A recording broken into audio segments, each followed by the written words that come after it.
So next up we have Dr. Holmes. He's a renowned dermatologist, but he also has an alter ego, Pastor Holmes. So please join me in welcoming Mr. Pastor Holmes. We are in trouble.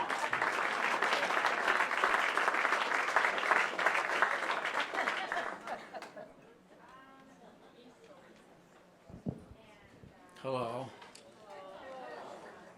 Pastor Lundquist is not speaking today because of his problem with hiccups during last week's sermon.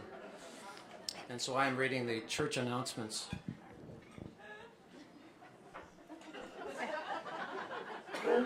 Welcome to St. Gigi's Lutheran Church. At St. Gigi's, all are welcome, even Methodists. Our annual Lutefisk dinner will be held at the church on November 19th. This year, the Lutefisk will be gluten-free. Gluten-free lefse is also being worked on, but it will still be made in lard.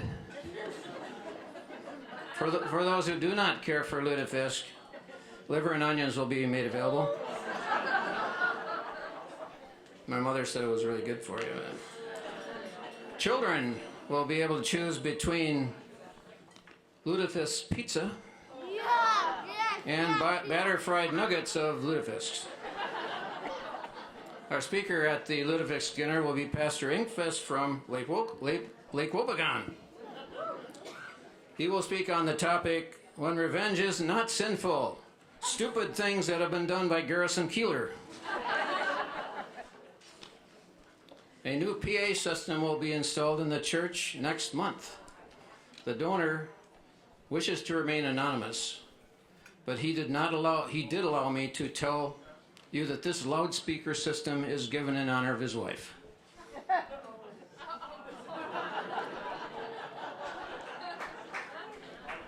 Pastor Lundquist wishes to announce that those who donate books to the rummage sale next year that are considered risque, off color, or containing pictures or contents likely to be related to the S word are to be delivered directly to his office next spring so that they can be reviewed carefully by a committee consisting of himself, Bart Foreman, and Paul Parrish, and maybe me, depending on what comes in. Okay. The annual chili and extra bean supper will be held next Thursday in Lutheran Hall. Music will follow. Remember in prayer today the many who are sick of our church and community. The many who are sick in our church and community. Blew that one again. Members Sally Walmsley and Ralph Winder will be married in the chapel next Saturday. Thus ends a very nice, long relationship.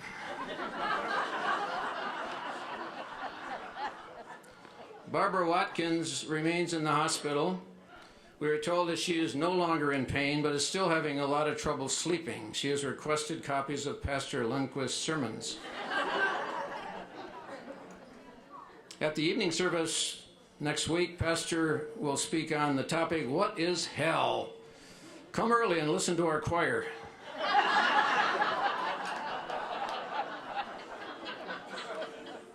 The annual Summer Women's Luncheon will be held next Thursday in the church cafeteria. Edna Walmsley will provide and serve her famous pork and sausage hot dish, better known as Edna's Surprise.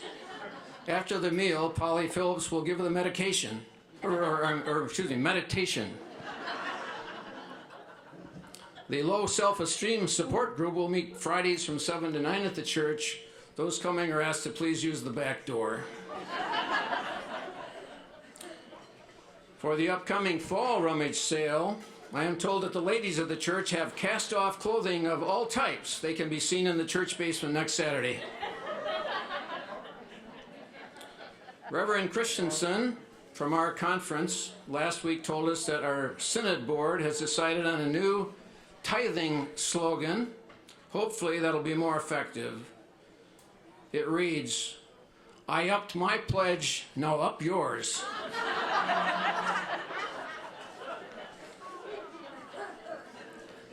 Our Blessing of the Animals service was again a great success.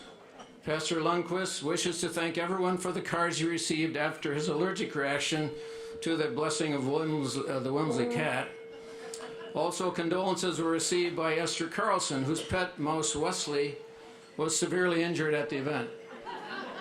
The Schumacher family's owl Beaker is said to feel terrible about mistaking Wesley for one of his small stuffed play toys. This very close call has necessitated some changes at next year's blessing ceremony. Next year, the rodent pet group will be blessed in the choir loft, while the birds of prey group, including woodpeckers, will be blessed in the narthex. Gladys Mitchell has been awarded the St. Gigi's Golden Angel Award for heroics at this year's Blessing of the Animals. Some of you know that little Alice Wainwright was tending to her fish, Fred, in the women's restroom before the ceremony. Trying to add more water to Fred's glass bowl, she tripped and dropped the bowl, which broke and sent Fred out onto the bathroom floor.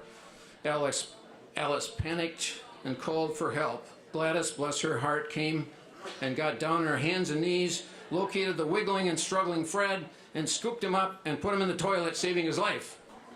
She then placed Alice next to the flush knob and advised that she guard it with her life until Gladys could get another fishbowl. Unfortunately, none could be found, but thanks to the folks at PetSmart, a new bowl plus a tiny net was sent over by taxi to transfer Fred from the toilet to a new bowl.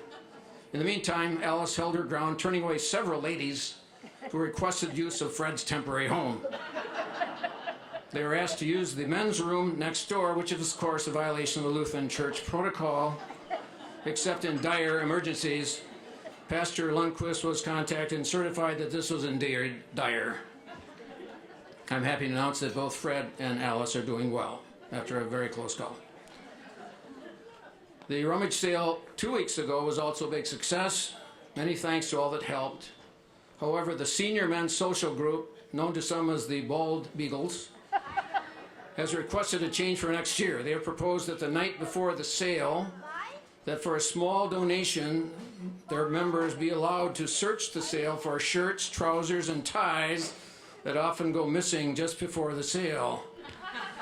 The Women's League opposed their request, but Pastor Lundquist will take the proposal under advisement and make a final decision in 2 weeks.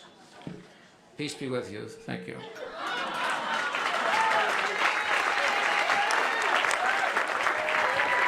Ladies and gentlemen, the hilarious musings of Pastor Holmes.